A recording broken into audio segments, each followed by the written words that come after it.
Hello guys, sumisingaw na rin po ba ang inyong intake manifold? Sumisipsip na po ba siya ng dumi? Kagaya nito. Yan. Yan po guys.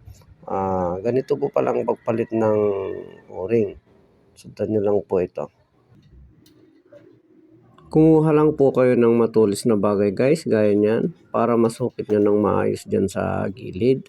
Yan, natanggal na po natin. Tapos titingin po tayo guys ng o-ring na ka-size niya.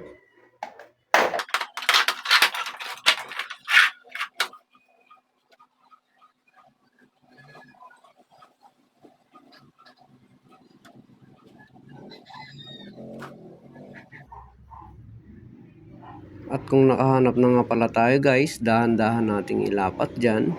Itulak natin ng maayos hanggang sa pumasok siya at lumapat siya ng maayos. Yan, ganyan po guys.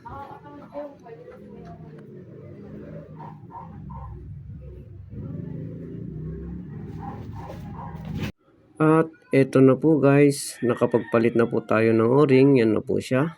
Yan po. At ito po pala yung ating mga o-ring guys.